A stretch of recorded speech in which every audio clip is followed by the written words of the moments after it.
And on today's show, Felix and I are once again joined by our old friend, Brian Quimby, who's back with us to check in once again on all of our favorite television program. That's right, Sylvester Stallone, the King of Tulsa. Tulsa King is back. Brian, Felix, and myself are here to update you on what's going on in the world of Tulsa, Oklahoma, and Dwight the General Manfredi. I'm now like kind of into like elderly men acting young. Like in this season, Sylvester Stallone looks older than ever. He certainly does, but he is still imbued with the youthful spirit of gangster rebellion. And guys, Felix, Brian, like we're gonna be talking about the first 3 episodes of this season of Tulsa King, and hopefully we'll be back to recap the finale and the rest of the season. But you know, I'm just like, the first 2 seasons of Tulsa King I've enjoyed. Are they still gonna have that Tulsa King magic? Is Dwight the General still gonna be my favorite TV character? And guys, the moment that the light turned on for me that like this season was going to be great was when Dwight and his gang get involved in producing and distributing 50-year-old bourbon. That's the greatest bourbon ever made and is worth $150 million.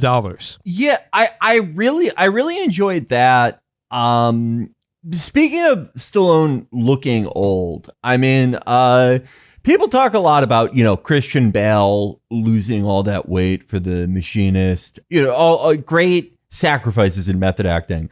But I thought the opener to the season, where in a possible allusion to Metal Gear Solid Ground Zeroes, where the season starts off in a black site with Dwight the General Manfredi being tied to a chair, I thought it was such a brave sacrifice of Sylvester Stallone, who has inhaled like 50,000 pharmacies worth of chemicals to deny that he is 88 years old. But by allowing himself to be filmed with like his hair probably takes like 5 hours to put together. And he had been roughed up, so he had like you know, kind of like bangs, and it made him look awful. There's nothing that looks worse than an 88-year-old man with bangs. And it made the entire constructed image where he, you know, from certain angles, you'll be like, oh, that's a 55-year-old man. It made it completely fall apart, but he was willing to make that sacrifice to really sell the kind of pointless scene of him in a black site, because they completely got rid of it. Okay, I remember the last time we talked about Tulsa King, we remarked upon like one of the features of Tulsa King is the way that they introduce what seem to be implacable, ruthless obstacles or enemies for Dwight, and you're thinking, oh, like this is going to be the big bad of this season, or like, wow, Dwight's really in a jam. How's he going to get out of it? And within the first episode that thing is introduced, it is immediately undercut and just allowing you to believe everything's fine for Dwight. Don't worry about it. It's like any tension that is introduced is immediately relieved. And on this season, as you'll remember, at the end of season 2 of Tulsa King, it seems Dwight the General is unrivaled in his Tulsa kingdom. He has defeated Neil McDonough, the sort of the weed king of Oklahoma, and his Chinese snake hand minions. He has his girlfriend Dana Delaney. Everything's going great. He gets black bagged, thrown to like a black site, and they're like, "You work for us now, Mr. Manfredi."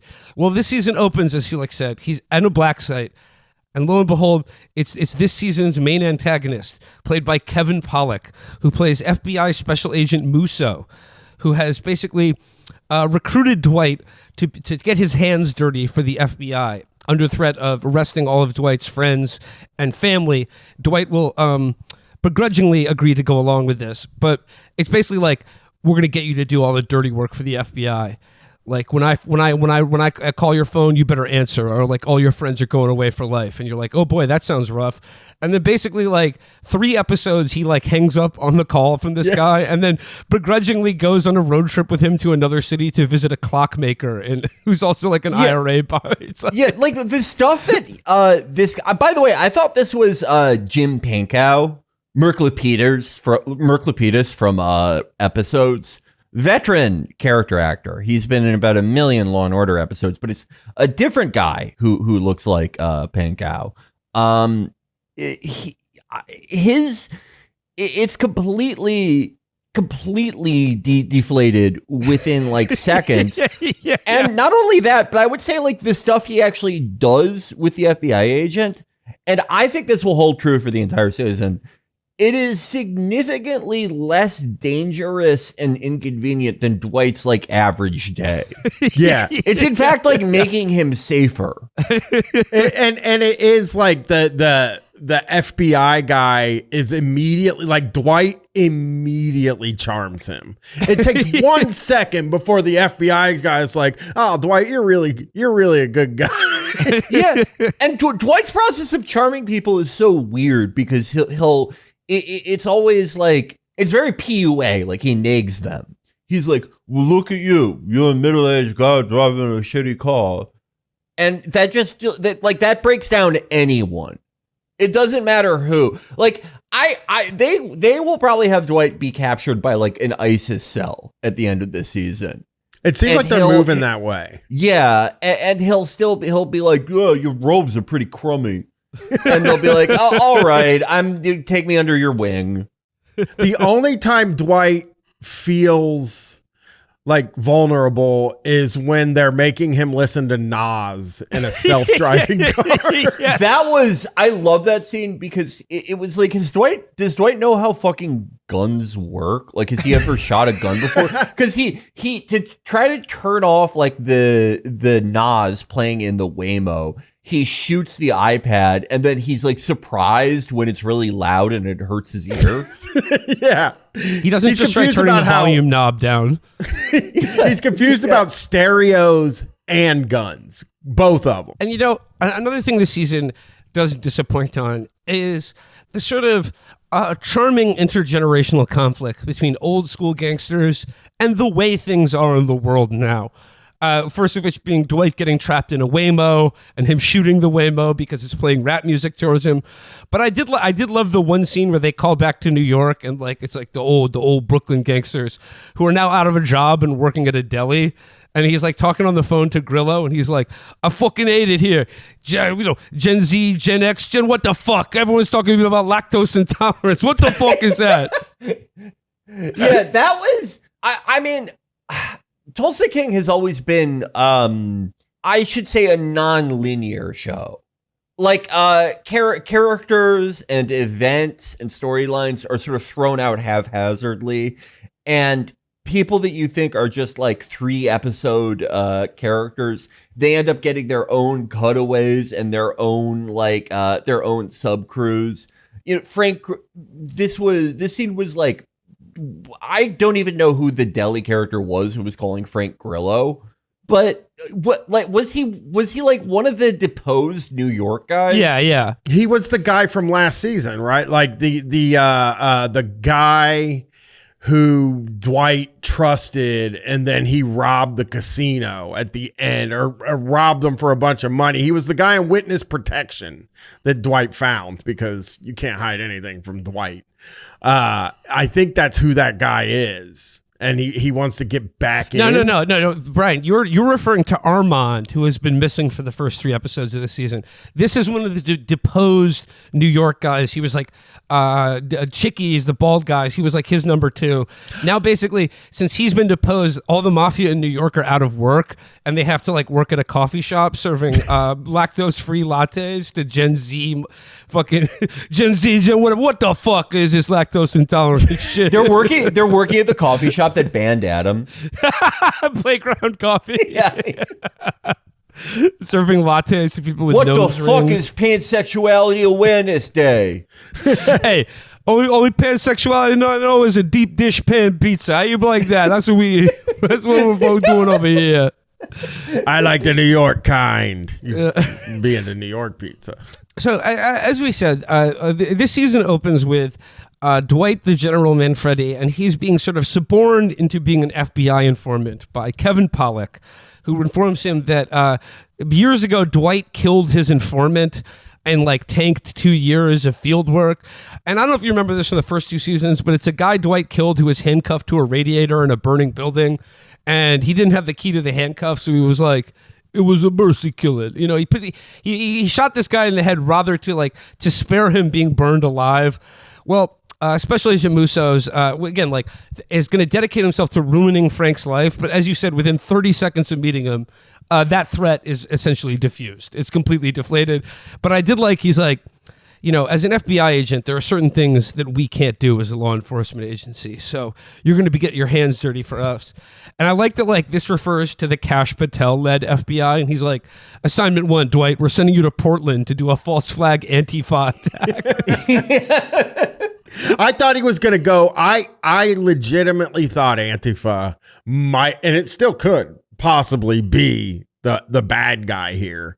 But it was weird because, like, they called the guy a terrorist. So, and listen, maybe I'm racist. I thought he might be an Arab guy or something. But instead, he looks like a guy. He looks like the exact type of guy that would own a watch store. Well, I think it has a slight Irish accent, so I'm assuming he's an IRA bomb maker. So, like, that's the terrorism. It's like, I would love to see him with Kevin Pollak, where he's like, you're working for the FBI now. Kash Patel is your boss. Let me ask you one question, Dwight. What do you know about writing things on bullet casings? How small can you make your handwriting? All right, Dwight, we need you to put on this maid uniform and talk to this guy on Discord for a month.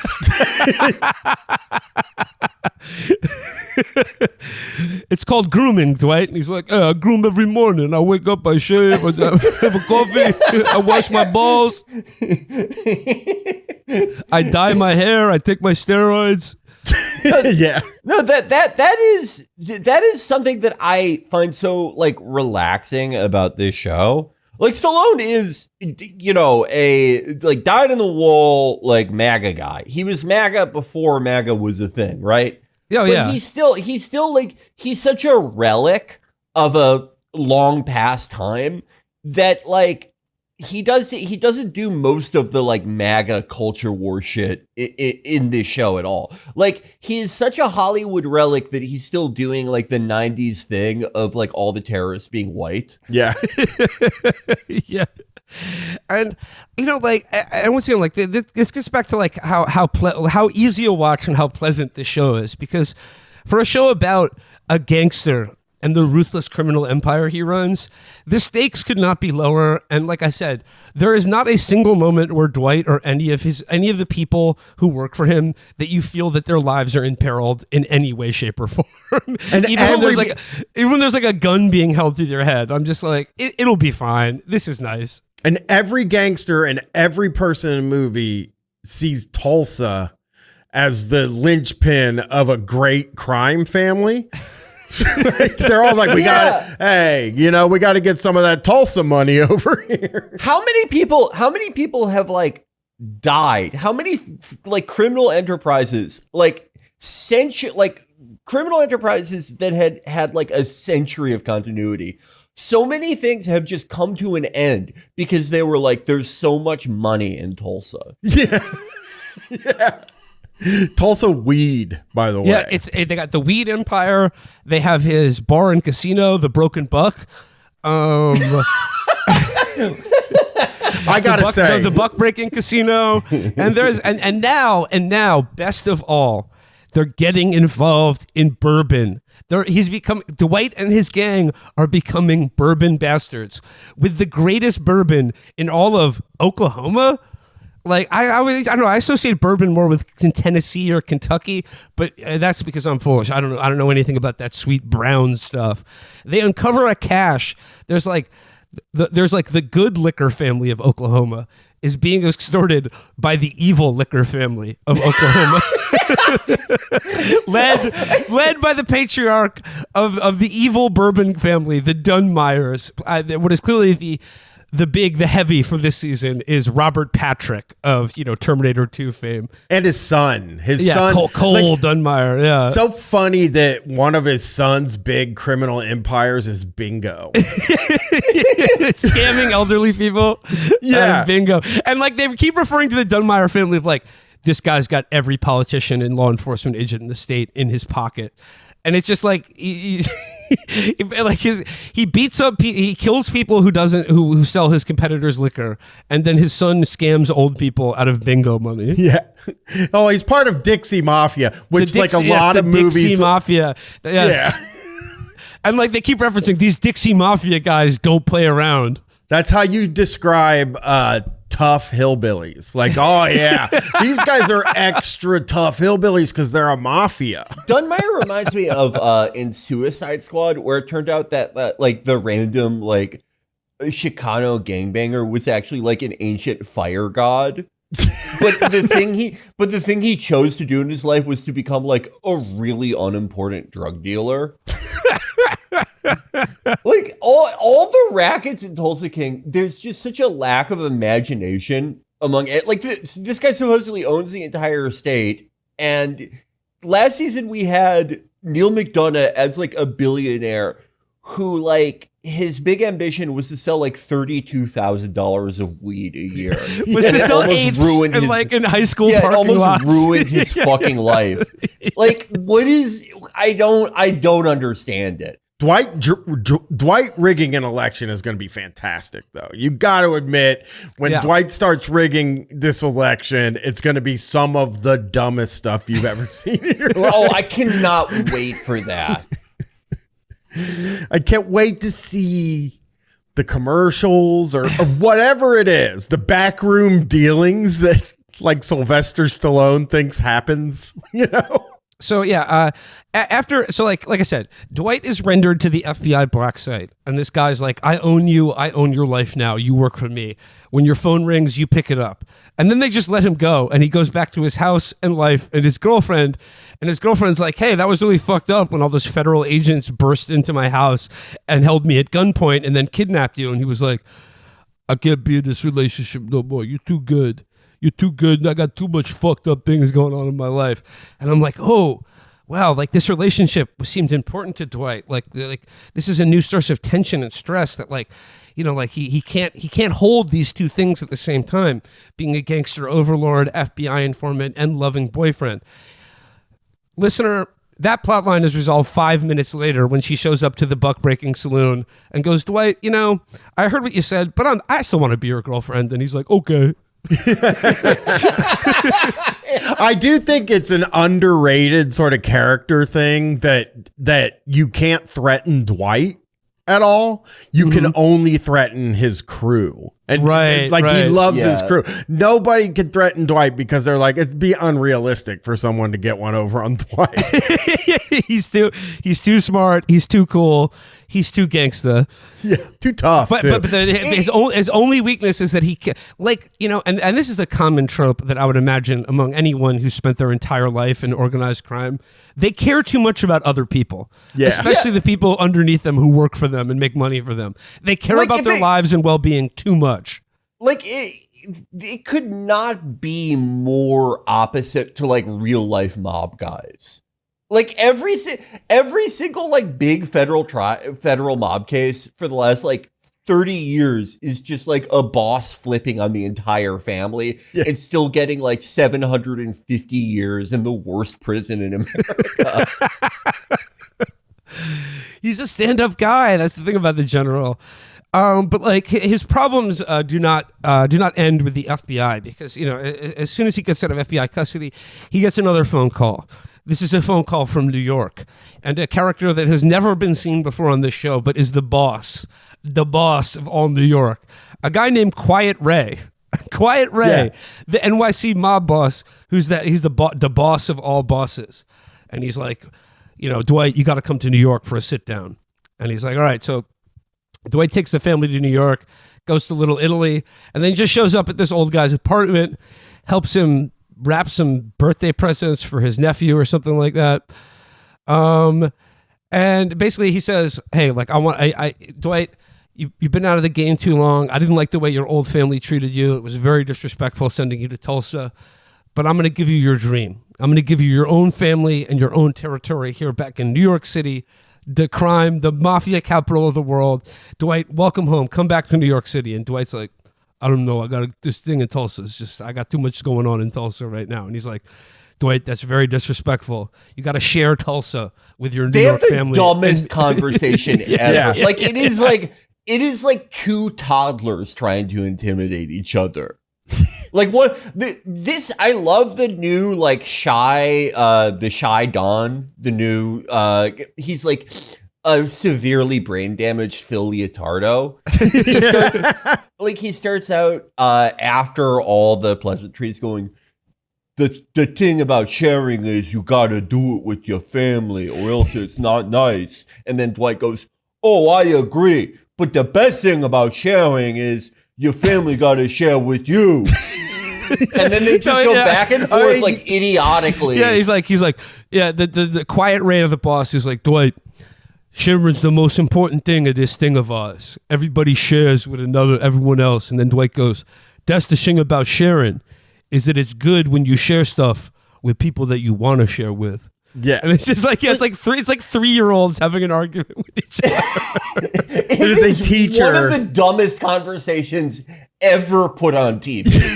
It was and like, I know that guy's going to come back later.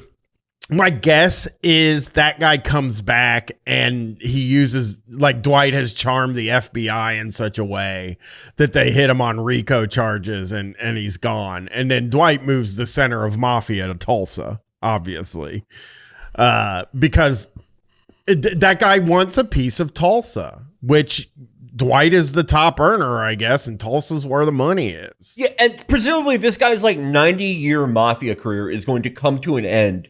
Because he, like so many others, he went to the graveyard of empires in Tulsa. I mean, I think that's a very good prediction. I would offer another prediction. Dwight the General Manfredi is very similar to the character of Big Boss from Metal Gear Solid in that he tries to win over his enemies.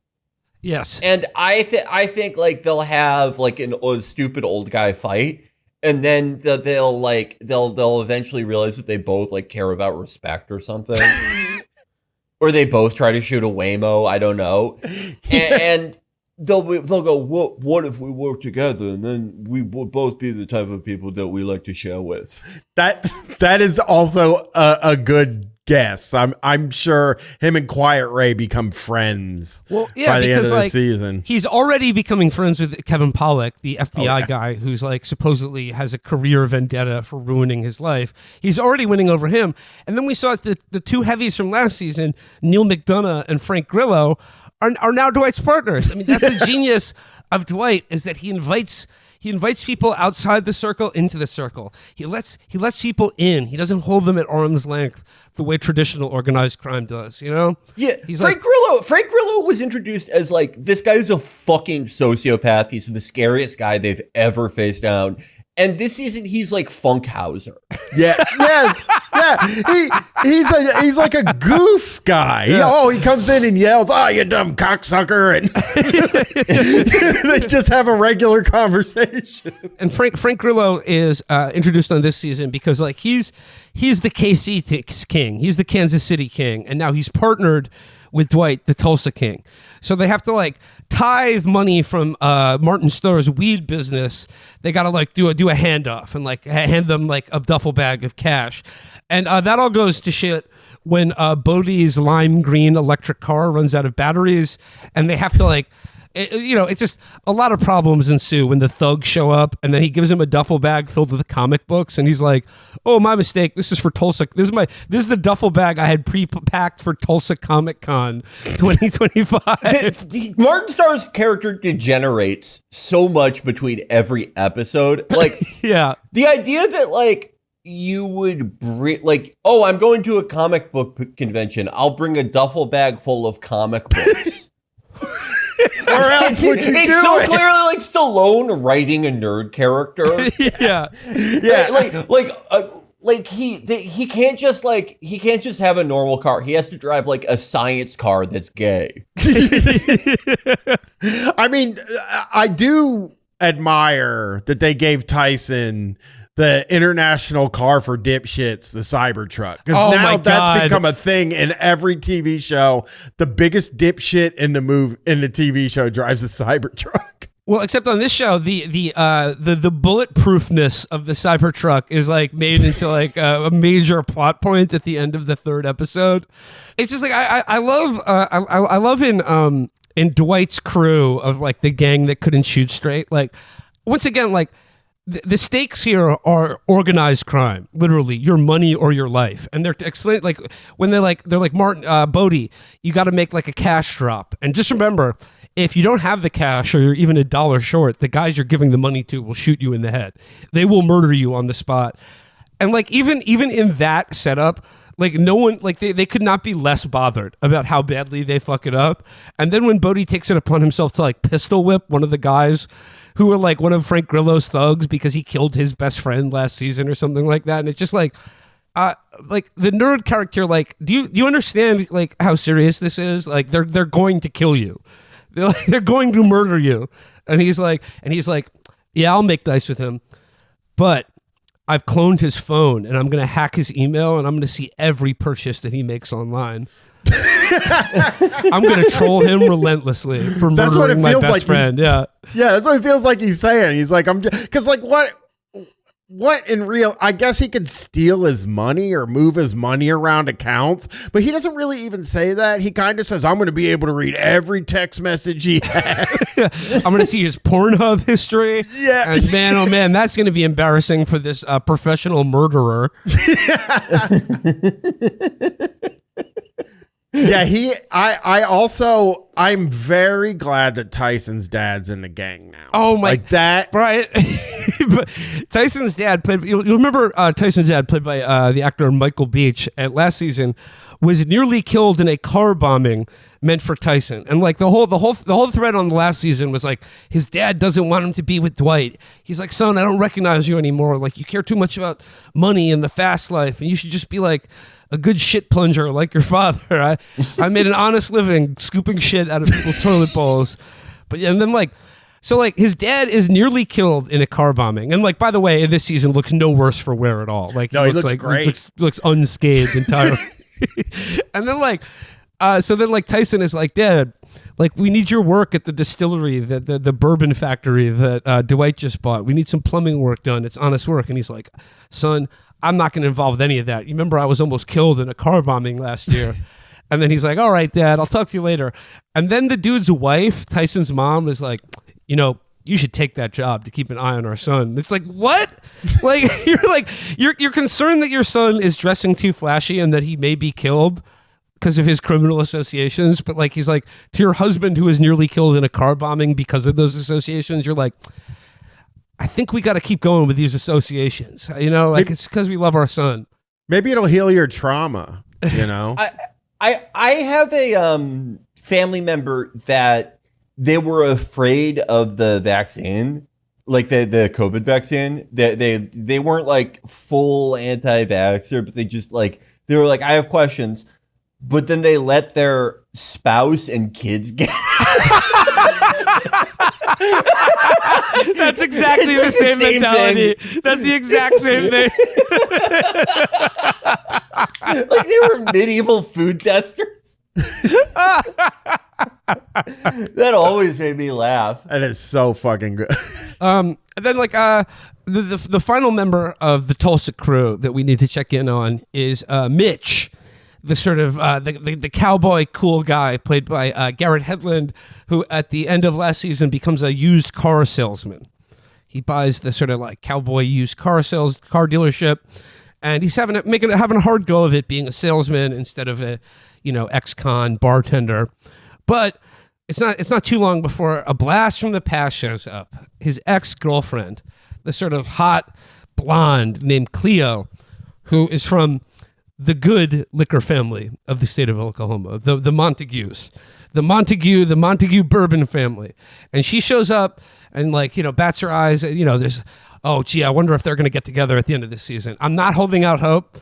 I think it's a long shot, but I just still think there's a small chance that they'll rekindle that old love affair of theirs. But I want to get into what I think is like, what to me, like I said at the beginning, what turned the key in my head for this season of Tulsa King, which is the involvement of bourbon and bourbon fighting, bourbon wars between the good bourbon family and the evil bourbon family.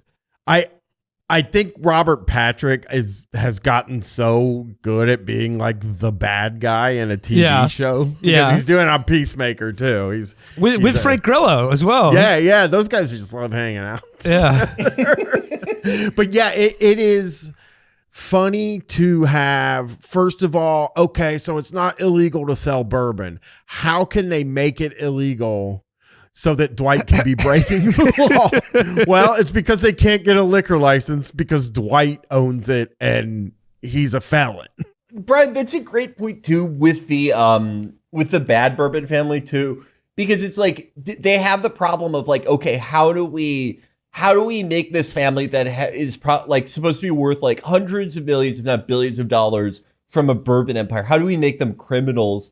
And it's like, oh, because they beat up all the other bourbon people in the state. But we instantly find out that the good bourbon family that they're constantly like beating up and intimidating, that they've never turned a profit. So it's like, why are they even going through like the enormous risk and trouble of like beating them up? Felix, you asked that question, and it's a good question because Robert Patrick is given the hard sell. He wants to buy out the family bourbon factory and bourbon estate.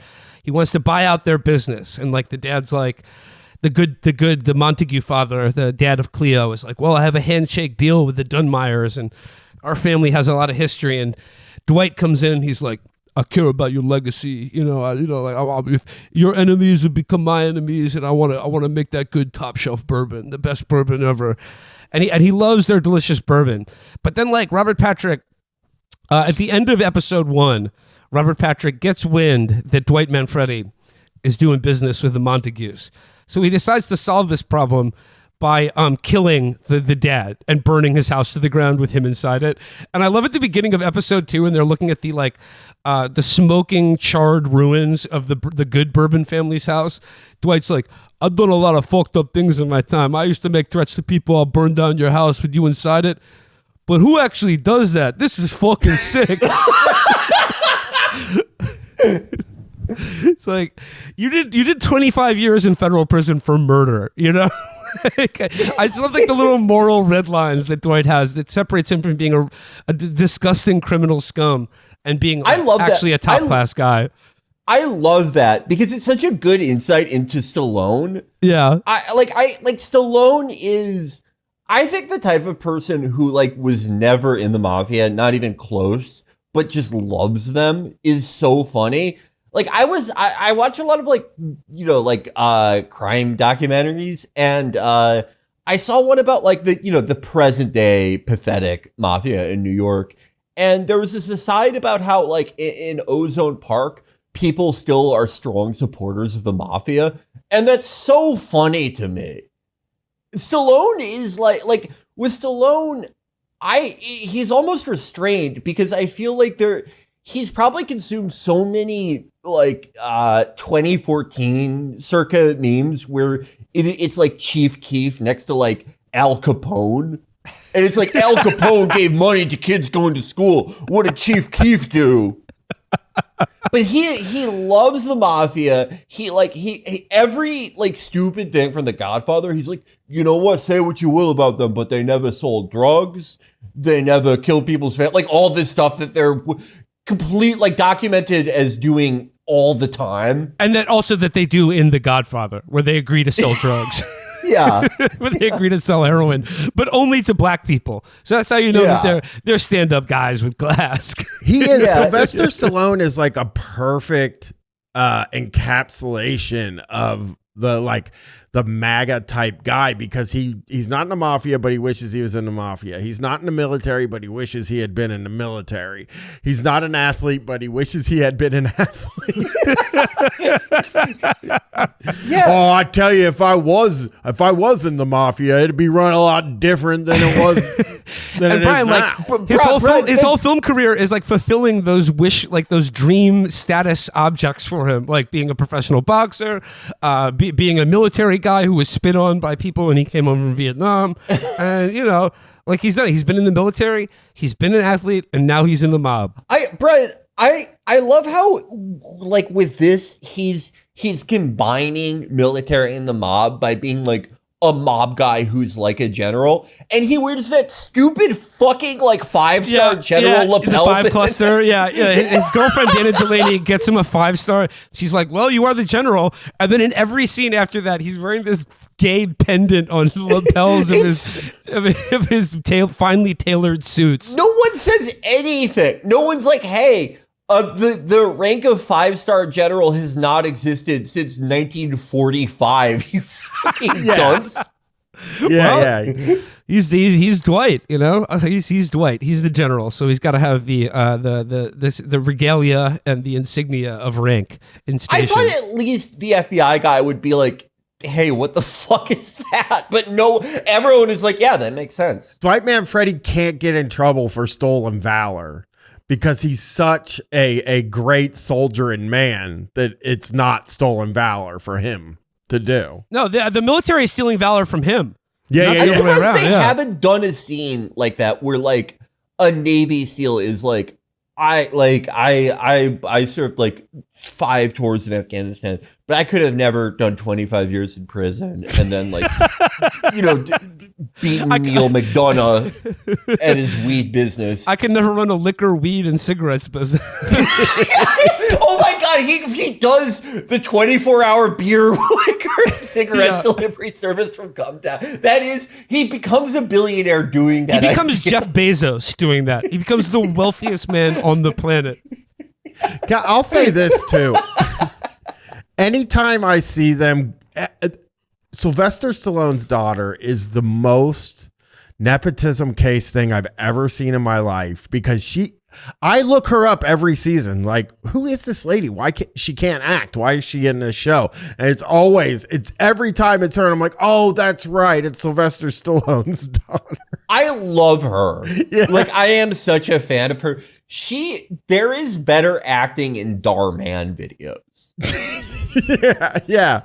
She is not good. I feel like I could do better as that character. As a 20-something woman working in a bar. Yeah, I think so too. Yeah, like it is incredible. The scene where she's like, her, like, just the way she chooses to deliver her lines is so weird. Like that first scene where she's like, "It's great because I can be here and go to classes."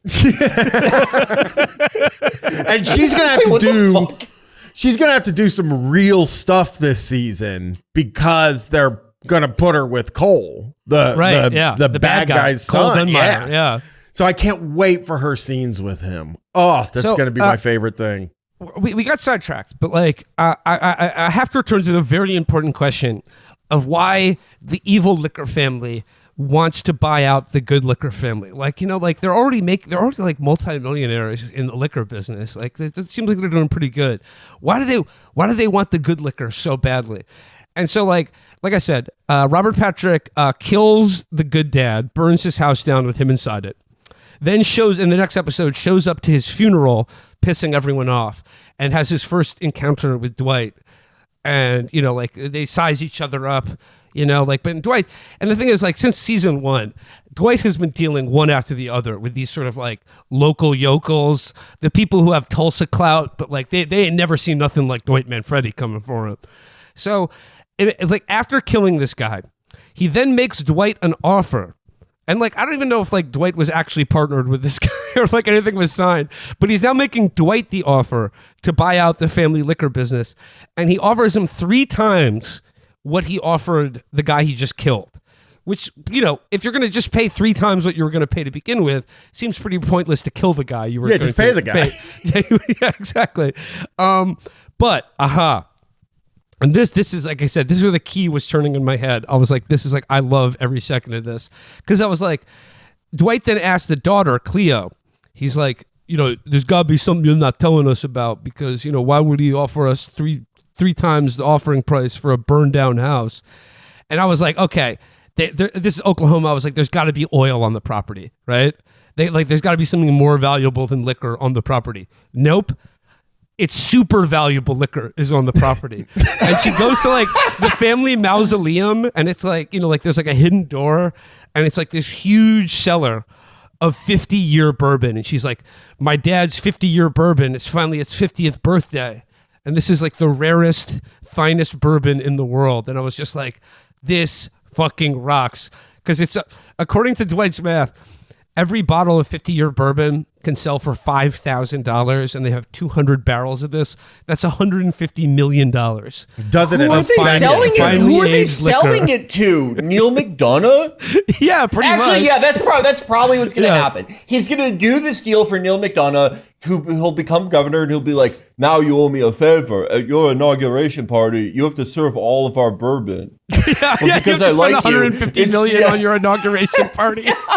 Instantly gets him impeached. Yeah. But Brian, I have to ask, as someone who has documented and observed bourbon culture and bourbon guys, what are you making of the bourbon plot line? Because, like, to me, this is perfect for the show. Yeah, it's funny because I don't think that 50-year bourbon exists. I don't drink, so I'm not like an expert about it.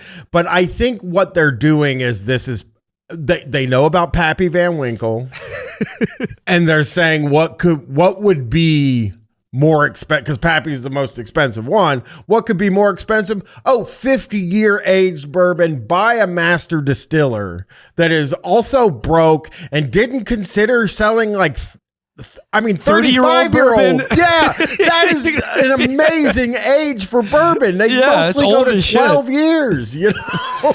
Yeah. And also it's not clear why.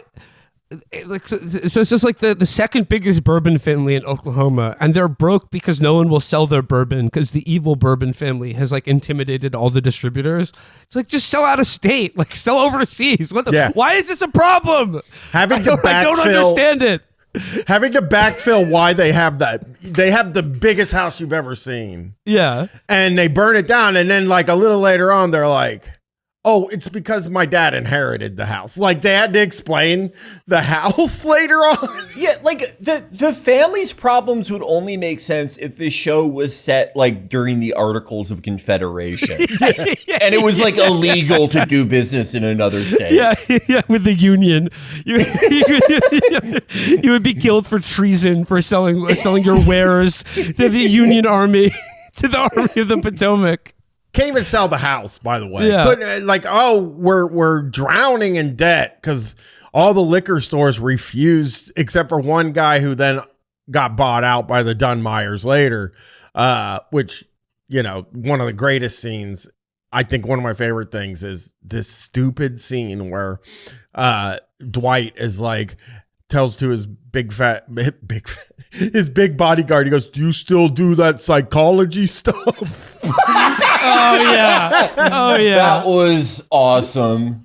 And then the guy just gets real close to him and he goes, are you scared? Are you worried? And he's like, yes. It's that was psychology. That was a huge amount of psychology you just did there. Oh man. And then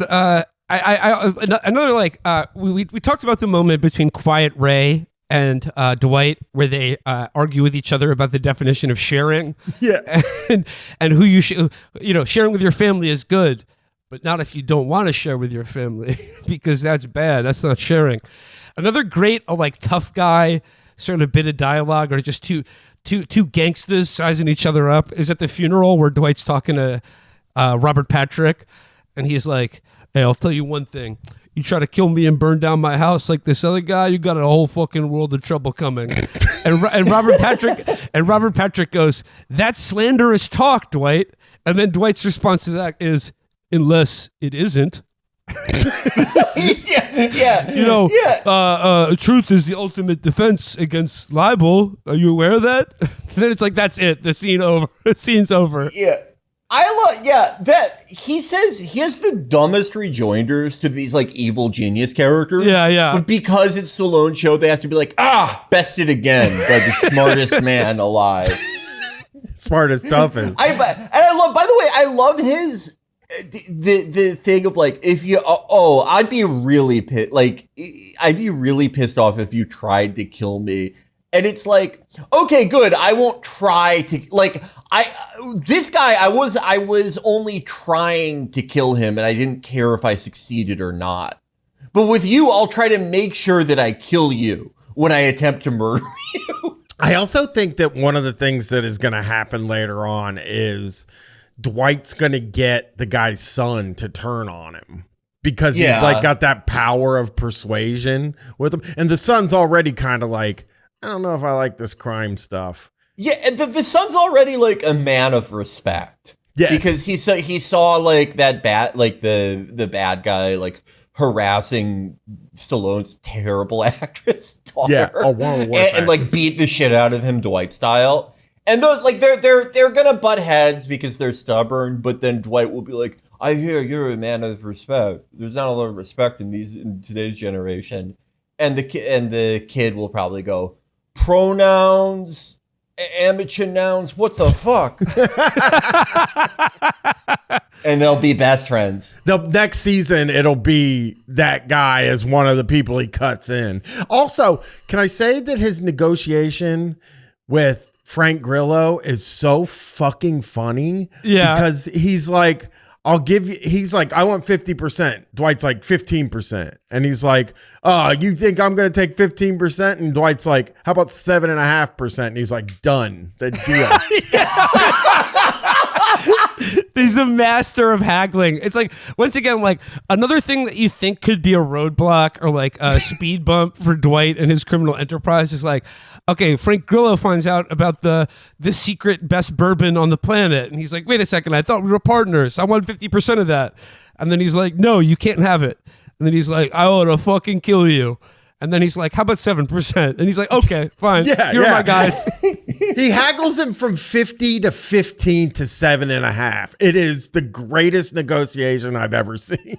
And once again, Frank Grillo, his character is supposed to be like the scariest, like, you do not cross this guy. He's a fucking sociopath. And he succumbs to like the tactics that Bart employs against Homer. Yeah. It's 7.5%, and then Grill is like, dang it, okay, I'll take it, you know? And he makes his thug apologize to Martin Starr for killing his friend. Yeah, and then Martin Starr obviously hacks his phone and is going to look at porno with him or something like that. I can't, because those guys are going to come to an understanding. He's going to use the app that Speaker of the House Mike Johnson uses with his son to sort of do jack-off accountability with him. Yeah, I really liked that negotiation. I liked watching Tyson. Tyson goes to a strip club and called Strokers, by the way. He's back with the woman, and of course, it's like a 1-second conversation. He's like, nobody wants to retire from the champagne room, and then they're in love, like completely fucking in love. Probably for the rest of the season. She's gonna come back in to the show too. And Tyson sucks, dude. I can't stand him. He's the worst character on the show. He is so annoying. Yeah, he is so fucking annoying because like Bodie is someone like the Martin Starr character is someone who knows it's ridiculous that he's involved in organized crime. Yeah. But Tyson, you'll remember, was introduced as Stallone's Uber driver on the first episode of season 1. And now he's like, yo, I'm living this gangster shit, homie. Yo, we can't take no disrespect. And it's just like, dude, like, you've never killed anyone. What are you talking about? Tyson, when Tyson puts on like a shitty double-breasted suit, it takes him over like The Mask. He's like, yes. He thinks that he thinks he's like 50 Cent from Power or one of those shitty shows. He thinks he's the next Dwight. He is Dwight 2. That character. I don't know how many times he sold them out. You know what I mean? In the 3 seasons, but in this one, he really fucks them. I don't know how they're going to get out of it because all the whiskey's been stolen. All the bourbon's been stolen now because of him. Oh, I think I know. The dad is going to make a pipeline that drains all the whiskey out of the bad family's house. And There Will Be Blood, where he like sucks it out of the place next door. Yeah. No, they're gonna send Stallone's psychologically inclined bodyguard, the guy Bigfoot.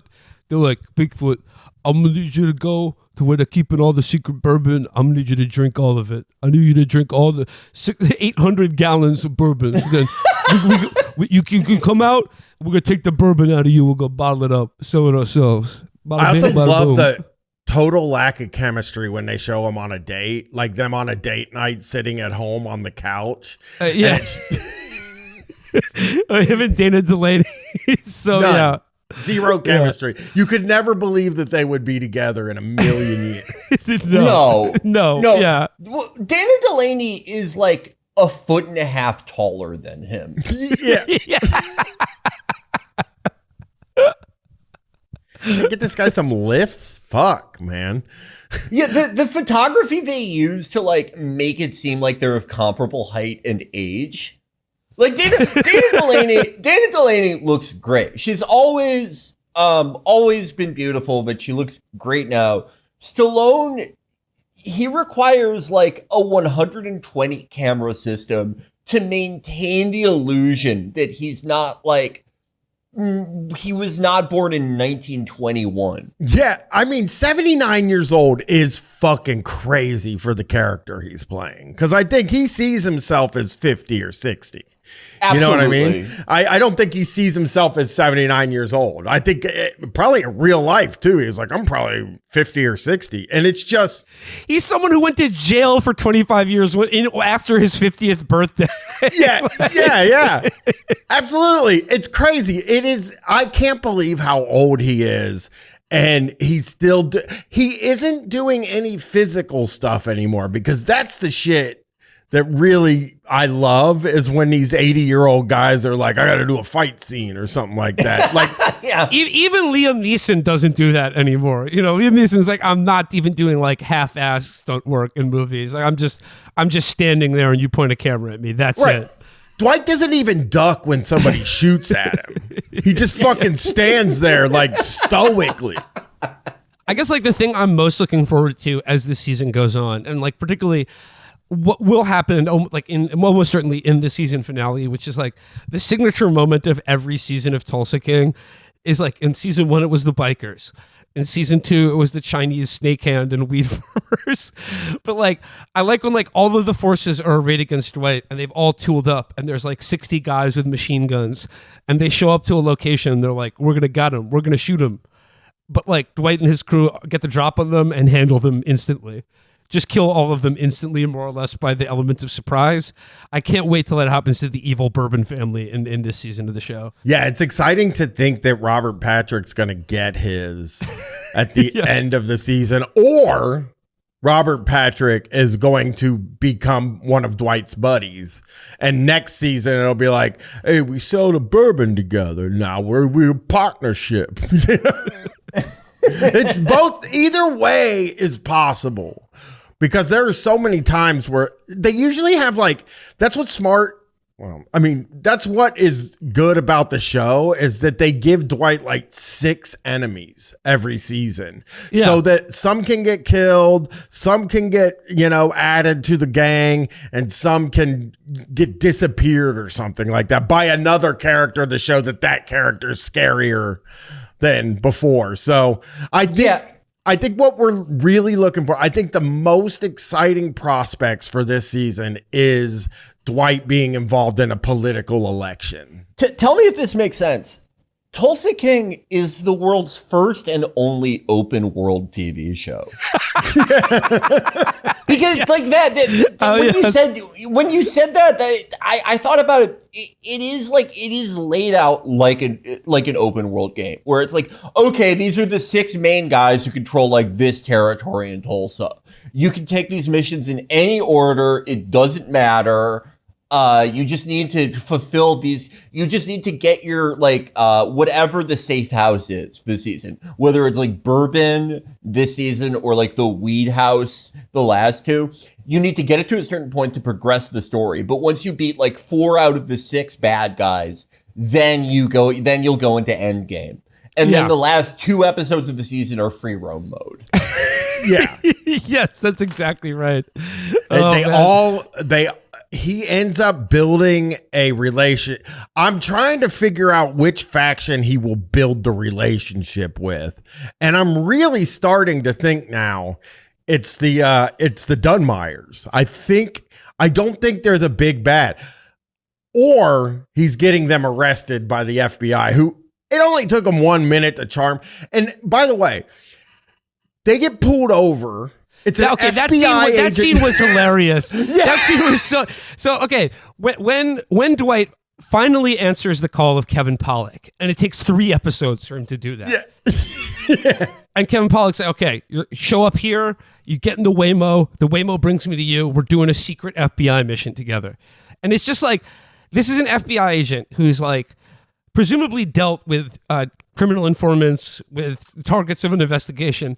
So a guy like Dwight, who he's like, you're a ruthless criminal and a murderer. So here's what I'm going to do. I'm going to back you up against the wall, give you no other options other than working with me. And then I'm going to get in a car alone with you for 3 hours while we're totally alone together and I have no backup. And by the way, nobody knows that I'm doing this because it's all off the books. We're going to take a nice car trip together. And they do. And Dwight's like, you're driving too fast, And he's like, don't tell me what to do. I'm a federal agent. They get pulled over by local law enforcement. And then like in the universe of the show, when you're an FBI agent, and you're like, hey, I'm an FBI agent. This is official business. The Oklahoma State Trooper is like, still going to need to give you a ticket. Yeah. Again, this show takes place in like pre-American Constitution, like the Articles of Confederation, where there was no federal government. Yeah, and so like this like a sheriff has like the ultimate authority, and they couldn't figure out another way for Dwight to charm him. They had Dwight get him out of a speeding ticket. And by the way, it seemed like the sheriff also knew who Dwight was. Because they like hinted at that, but then Dwight got him and his family some Oklahoma City Thunder tickets. Yeah, he's going to see. He's like, hey, is your kid a fan of Shea Gilgeous-Alexander? He's like, damn straight. And he's like, listen, I know a guy. How do you think a courtside seats? And like, they shake hands and he's like, don't make me find you, Mr. Manfredi. And he's like, okay, go on your way. But what I love about the moral universe of this show is that it doesn't matter if you're a cop or a criminal. But what the FBI agent, the agent of the federal government, doesn't understand is that it's still all about respect. It is. It's all about respect. And Kevin Pollak, he wasn't showing respect, so he was going to get a speeding ticket, even though he was on duty as an FBI agent. He also got him a little. He got that like Dwight kind of got the upper hand too, made him look like a fool by being like his dick don't work. Poor guy, his dick don't work. By the way, have you seen like this great new genre of fake video that I think probably is the reason this scene exists, where it always takes place on the same like shitty plane set that 1,000 staged viral videos take place in, where it's like a flight attendant is being an asshole. And the fake air marshal is like, okay, you got me. I'm a federal agent and I'm on an undercover mission and you're in big trouble. Like I feel like that influenced more. Like that is probably Sylvester Stallone's entire like TikTok or Instagram feed is videos like that. I like also like this bomb maker is smart. He's like, Kevin Pollak's like, this is fucking smartest guy you've ever met in your life. He's never going to fall for your shit, But instead he's like, well, the master is going to come in and immediately get him. And he didn't quite get him yet, but he's going to. Guy's going to make a bomb. Of course he is. Yeah. Yeah. So that guy's going to make him a bomb to blow up Dunmire's house or something. I love, like, again, I'm really interested to see where the IRA bomb making plot goes, because Kevin Pollak's like, here, all you need to know about this guy, he's a monster. He's a terrorist for hire that builds bombs, but he's too smart, so we can't use any of our actual informants or undercover FBI agents because he'll see through that instantly. Whereas if this 5'3", 90-year-old Italian man on HGH and steroids walks in and starts giving him the runaround, he's going to be like, you know what? I shouldn't trust this guy, but I do. Yeah. Like, could you imagine if if that guy asked you for a bomb. Yeah. Like, what do you need a bomb for, Dwight? Dwight also He's got a lot of enemies. Can you look at my watch? And then at the end, he's like, I don't need you to look at it anyway. I got another one of these. What does that mean? Why did you come here? And then all his slick talk, he's like, oh, I see you're buying things from estate sales using cash and then using the cash to launder money through foreign bank accounts. I couldn't find it's just stupid criminal talk. And he's like, very smart. I see that. He's like, I see that in addition to fixing clocks, you're also a well-known terrorist bomb maker. And then the guy in like the most half-hearted Irish accent is like, well, the only way you could know that is if you have high friends in criminal places or you're a federal informant. And he's like, hey, I'm not that. I'm the first one. He's the first one. And he's like, I don't do business with anyone I don't know. And by the way, I'm doing way more of an Irish accent than the guy playing this character is even trying to accomplish. But he's like, all right, smart man, but I think you will do business with me. And then it's just like he walks out of the store and it's like, mission accomplished. Another win for the general. And I also, when they're driving to the bomb maker and Kevin Pollak is explaining to him why he's such an evil guy, we get a great Stallone moment where he's like, you know what I think the government should do with terrorists? They should take a fucking fragmentation grenade, stick it right under their balls, pull the pin, and then bada bing, boom, say, how you like it? That's what you do, and we're doing it to you. That's the most October 2001 speech I've heard in a very long time. Yeah. Like, God, I think we should line them up in Times Square and let everybody kick them in the nuts one time. I like that. I like it because like Stallone is like 10 or 15 years behind his cultural references. If Tulsa King runs for another 20 seasons, we'll get like an October 7th episode where he's like, these are Moss guys. I don't like them. They got no respect.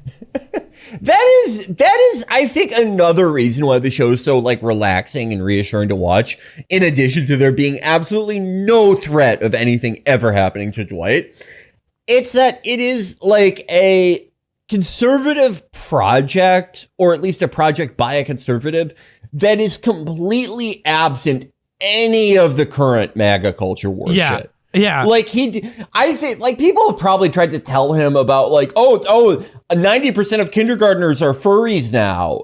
And he's like, what the fuck? They're not supposed to get body hair that early. It just goes one ear, out the other. He is stuck in 2001. He is never leaving there. And the funny thing is, if you follow his brother, Frank Stallone, on Instagram, which I do and highly recommend as well, Frank Stallone is steeped in every single bit of minutia that it like courses through the minds of MAGA and the internet on a day-to-day basis.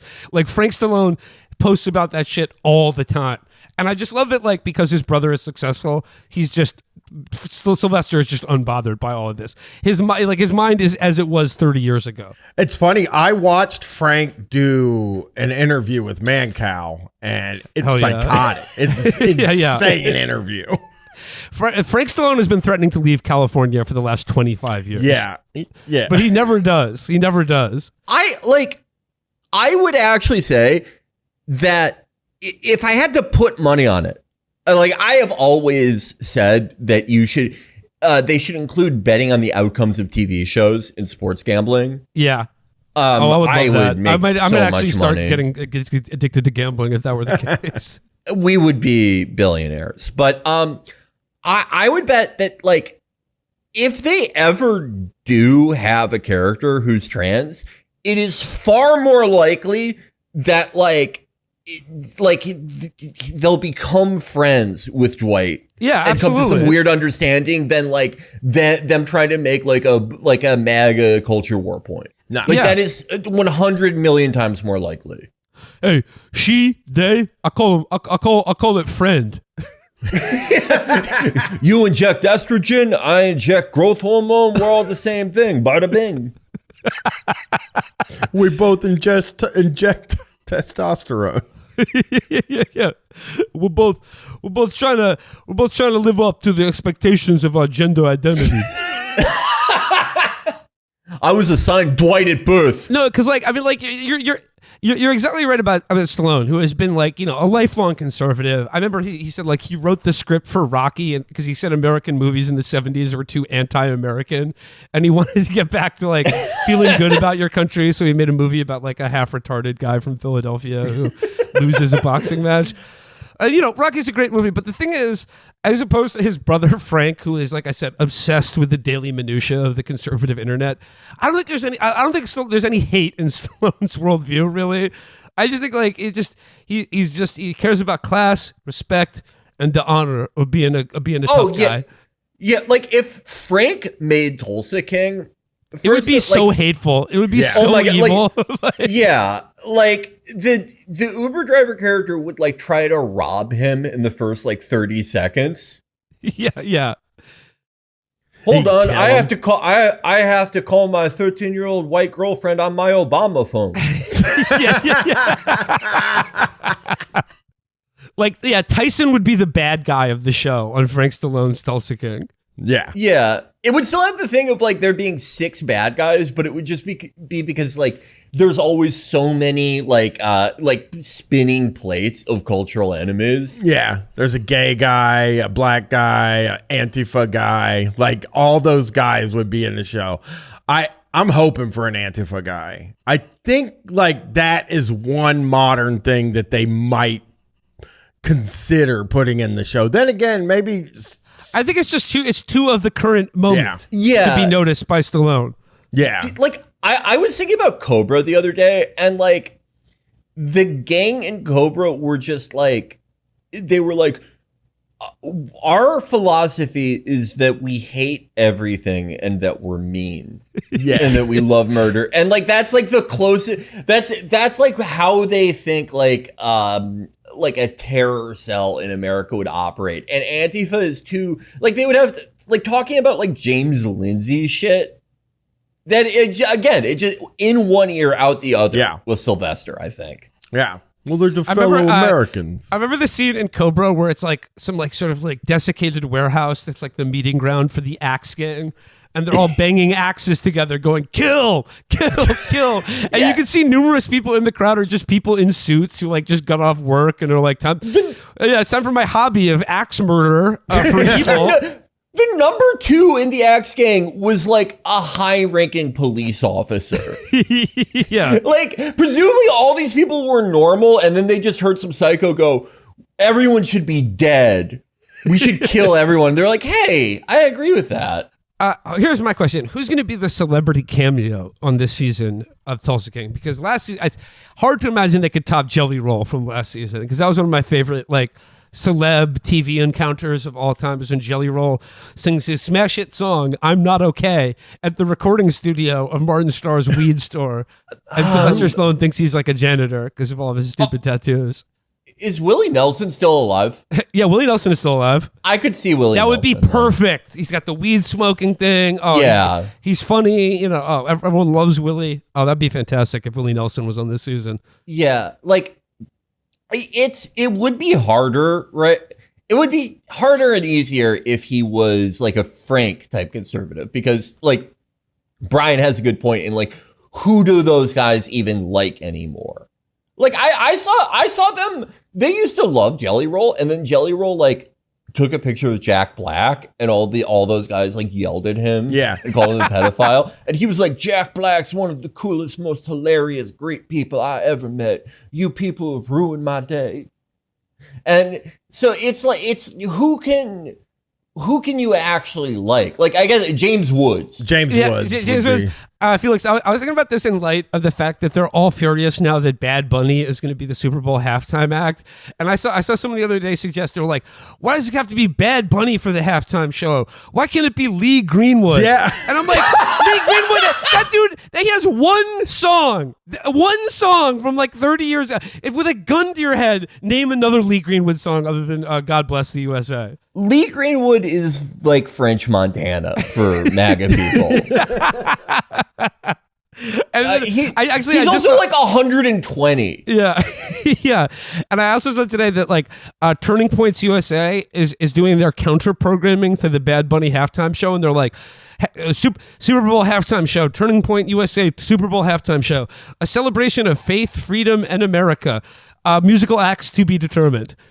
Yeah, you know what? It's just like Three Doors Down. Like, who do these people like anymore? Is there anyone that is acceptable for them to enjoy? Five Finger Death Punch. They're gonna have Five Finger Death Punch on it. Yeah, that's really. They have James Woods, John Voight, Five Finger Death Punch.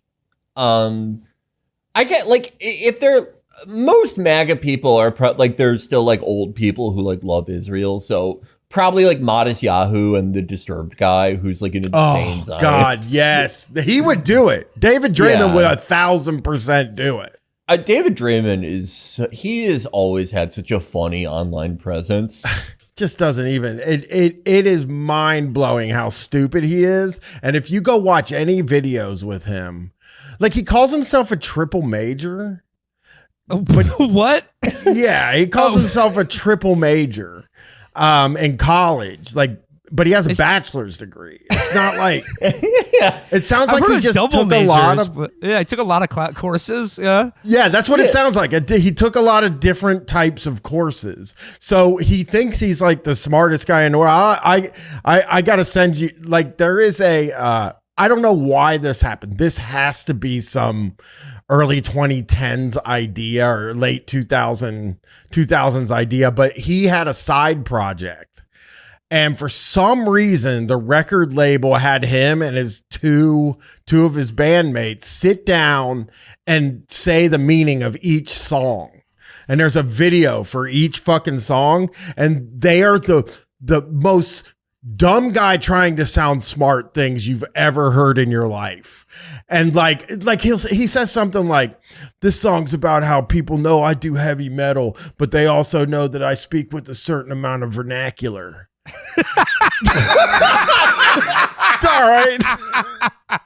Brian, have you ever seen when like people would ask him like, hey, what's the meaning of this song? And he would just reply and go, check Disturbedpedia. Yeah.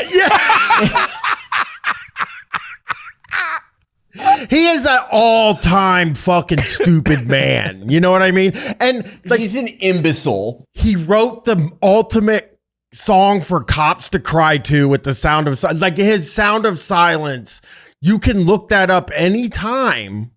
And you can find either a video of a guy throwing his wedding ring in the trash or a cop crying in his car. Oh man. I don't know. I'd say Morgan Wallen is, I think, the guy that they all. like. He'd be. Oh, good. That's a good. Morgan Wallen. He's probably like the most popular recording artist right now. That's like MAGA approved. Yeah. Speaking of, he was like Saturday Night Live's evil. I don't want to do it anymore. Speaking of Morgan Wallen, do you? So I the moment that like Trump won, I thought, okay, there's like a 10% chance that he pardons Lil Durk. Like if the economy the bottom falls out completely, everyone just fucking hates him. He would go, okay, we're pardoning Lil Durk for the most obvious like interstate hired murder scheme ever. We're posthumously awarding King Von the Medal of Honor. Yeah. Morgan Wallen did a song with Lil Durk, and Lil Durk like went out, and this was after Morgan Wallen's like N-word controversy, and Lil Durk like went out of his way to be like, no, he's not racist. He did a song with me. I could see Morgan Wallen like lobbying Trump and being like, you have to pardon this murderer. Let's get Lil Durk on Tulsa King while we're at it. That works. Yeah. Yes. Well, Lil Durk never burned down anyone's house. Yeah, that's true. Yeah, that's the most exactly evil right. thing That's you sick can do. shit. Hey, that's the most evil thing you can do. I think I do know, and this could be a spoiler alert, but like at some point on this season of Tulsa King, Samuel L. Jackson is going to make a cameo appearance because there's already a spin-off of Tulsa King called like New Orleans King, and it's going to be played by Samuel L. Jackson. who plays another old time gangster who comes back to New Orleans and sort of takes up. It's sort of like just basically the exact same thing as Tulsa King. Racially swapped Tulsa King. And he's going to have a white Uber driver. Yeah. Yeah. So we'll be on the lookout for the Taylor Sheridan Samuel L. Jackson show, which should be phenomenal. I am really going to miss it when like the AI bubble bursts, the glue that's holding together this fake economy, and they can't make shows like this anymore. That's really going to be fucking sad. Yeah. When it like no longer makes economic sense for there to be 87 different streaming services. Yeah. We are really like it is true that you generally don't know, you don't appreciate the good times while they're going. And these are shit times. Yeah. But this is, if you like this type of TV, these are great times. While also being shit times. And it is not going to last. It does not make economic sense to center Taylor Sheridan to have shows. 12 shows on television. Yeah, for there to be 2 shows about 80-year-old gangsters played by like, for however, far away their primes were, you still have to pay those guys like millions and millions of fucking dollars. And once this economy hits the shitter, there is say goodbye to that. It's going to be really sad. Taylor Sheridan is probably going to be like the dissolute bourbon nobles. He's going to have a big house that he lives in from when they were letting him make all these shows, but he's just going to be broke. No more money's coming in, and he will have like the unreleased raw footage of New Orleans King in like a mausoleum under his house with his 50-year-old bourbon. Yeah. Yeah. I just can't wait for the Yellowstone spinoff that's set in the 22nd century. Oh, see, that might get me to watch a Yellowstone if they did a sci-fi version of Yellowstone. Oh, my Paramount Plus auto played into like a random episode of Landman after I watched all the current episodes for this season of Tulsa King, and it opened with like all these shows are the fucking same. It opens with Billy Bob Thornton, like, tied to a chair in a black site with a bag over his head. And these guys are like, tell us where the fuck it is. Yeah. And Billy Bob's like, the Johnsons sold the land to Wayneco. They didn't know where the oil was. And it's like, oh, wow, he's totally calm while all these crazy guys are screaming at him and have him tied up. I wonder if Landman will make it out of this. It is all the same show. I have heard excellent things about Landman. I think it could be a very fertile ground for our continuing examination of the Taylor Sheridan universe. And I'm thinking of one clip that someone sent to me. Because, like, apparently a lot of the show is Billy Bob, like, owning the libs. And he's just like, what the fuck is green energy? Green energy kills more people than brown energy.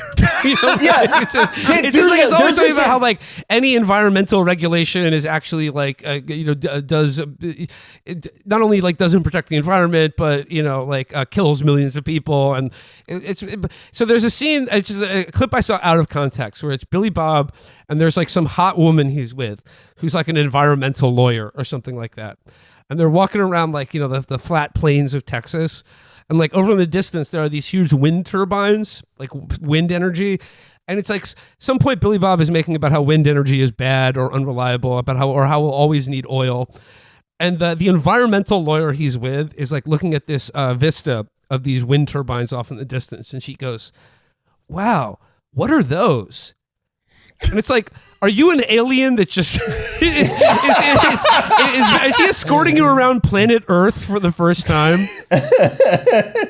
Taylor Sheridan claims to write all these by himself too, doesn't he? Like, I believe him. I mean, I don't think he writes Tulsa King, but like I think he writes a lot of like Landman, certainly the Yellowstone show. It reminds me of Adam Carolla's joke about how like there was one reggae song and we're just listening to like 3-minute chunks of it at the time. There's one long Taylor Sheridan script and we're all just getting chunks of it. But that clip is so great because he says wind turbines have never been like an energy net positive. It causes more energy to create them and operate them than they generate. It's so fucking dumb. It's so fun. I also the other Landman clip that made the rounds was the one where John Hamm is like in the hospital for like being drunk too much, and John Hamm's like his brother or some shit in the show. And then Jerry Jones, yeah. Yeah, he comes and gives him like a fucking emotional speech. His like Taylor Sheridan it's such an interesting view of the world because it's not like there are some strong diversions from like regular MAGA shit, but I also think like MAGA people have like a love-hate relationship with his shows and his general output because like they strongly identify with all of it. Like they love all these shows and watch all of them, but they also think Taylor Sheridan is like a libtard. Like they're still mad about how Yellowstone ended with like this weird like Neil Gorsuch type resolution. Yeah, I was just gonna where say they give Yellowstone to these Native Americans, and they're like, I'm never watching Taylor Sheridan again. And then the next week they're like, hey, have you checked out Bucket Guy? It's on its 7th season. It's fucking great. Brendan Fraser plays like a milkman. No, you bring up the Neil Gorsuch thing, and I think like that is Taylor Sheridan's politics. Is that like he is like pretty much a standard conservative, save for he believes all the territory of the United States of America should be ceded back to the indigenous population of this country. Absolutely. Yeah, it's like Bush era conservatism, but weirdly woke on indigenous stuff. But like labor unions, fuck them. Environmentalists, fuck them. God bless the troops and cops. God bless the old style of criminal. God bless some of the new ones. The old style criminal. Yeah. It's so interesting. It's sort of like what Sean Baker is for left-wing people. Yeah. That's a very yeah, because everyone's trying to parse, is he actually one of us? Does this entertainment I'm consuming perfectly reflect all of my political beliefs? Yeah, exactly. I mean, he is a perfect kind of guy for me because he comes from Sons of Anarchy. He played the cop. He was the sheriff. Yeah, he was the sheriff. Yeah, that was his start in show business, is that he was the sheriff on Sons of Anarchy for the first one of the most 2 seasons. One of the most visceral pussy eating scenes on basic cable ever. Oh, yeah? You saw every bone in his jaw going into that. Yeah, I'm looking at his stuff, and it's like, he's done good stuff, but then, I was considering watching Special Ops Lioness recently because that show has good reviews. I don't know about 1883, which is probably not good, I would guess. And Yellowstone, I watched the first episode. I watched probably 45. You never make your first episode 90 minutes. I watched 45 minutes of it, and I was like, this isn't going to work for me, and just turned it off. I felt the same way about Yellowstone. It just didn't land for me. Yeah. Just, you can't do a 45-minute first episode. Also, I do want to say that about Tulsa King, too. You're better than this. You don't have to go to 47-minute long episodes. I can't believe it was a half-hour show.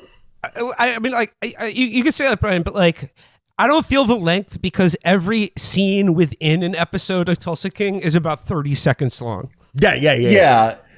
It just feels like he's going Sons of Anarchy mode, where he's like, okay, so next season, every episode's going to be 95 minutes. And it's a different thing with Sons of Anarchy, though, because that's so you're getting 3 times, you're getting 90 minutes of the worst fuck ups imaginable. Yeah. You're getting the sons going oh, whoops, we sold guns to a school shooter. Yeah. That was awesome. Oh, fuck, my mom killed my wife. Yeah. And with Tulsa King, it's the opposite. It's Dwight just on his way to get ice cream, stopped a school shooting. Yeah. Oh, he did stop a school shooting, didn't he? In one of the early seasons. No. The school shooting definitely happens. He sees the school shooter right before the school shooting takes place and sort of nods at him, and he's like, that could be my kid, and then drives away. And then it turns out that one of the Tech Nines that the Mayans, one of the Vatos that they're doing business with, played by Dave Navarro. Like his girlfriend's kid finds the Tech Nine, takes it to school, and sprays a bunch of kids. Man, getting Dave Navarro in a TV show, that is just fucking. We don't have that kind of. Well, we had Jelly Roll, I guess. Yeah. So I get Dave Navarro on fucking Tulsa King. That would be a good. That would be a good one. Yeah. I think Dave Navarro could play himself on Tulsa King. He could be this year's celebrity. Yeah. Dwight, you and your crew really embody the Liv Moss lifestyle. Yeah. I think that it's so interesting. I think that Taylor Sheridan and Kurt Sutter are like they're perfect opposites. Yes. They could, Taylor Sheridan would never, ever, put him, if he did put himself in one of these shows, he would never be like, okay, obviously my character is going to get AIDS, Ebola, get both eyes poked out, get tortured by Donald Logue. We talked about this on the last episode we did about Tulsa King, is that Taylor Sheridan's character on Yellowstone, there was a whole episode where he's like dating some incredibly hot young woman, and then who's like, there's dialogue about his character on Yellowstone where they're like, yeah, he's an asshole, but have you seen how he looks on horseback? Oh God! And he's just and then Kurt Sutter is being sodomized to death in prison after having his eyes gouged out. Kurt Sutter has been murdered on every TV show he's written for, and the ones that didn't last long enough for him to be murdered, he was still like a boiled eunuch. Yeah, on Bastard Executioner. Yep. Yeah, and his Taylor Sheridan, people have probably told Taylor Sheridan that any number of his 150 currently syndicated shows is bad, and he's like, you don't understand it. You're a fucking idiot. But when Bastard Executioner came out, and people were like, yeah, this sucks. Kurt Sutter was like, yeah, you're right. I'm sorry. Yeah. Okay, gentlemen, did you know that there's a new Kurt Sutter show coming out on Netflix? The one about I saw it's about some town that has. It's a Western. It's a Western. Yeah.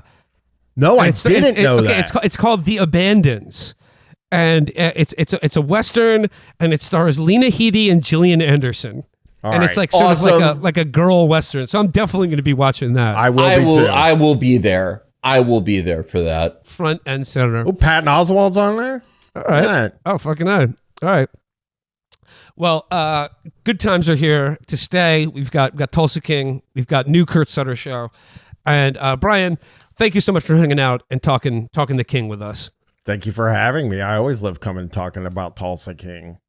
I cannot wait to wrap up this season with you. I'm so excited for where this goes. We'll be back when the Tulsa King finale drops. So we'll update you on what happens in the rest of this season. But I think it's going to be good stuff. I'm really looking forward to it.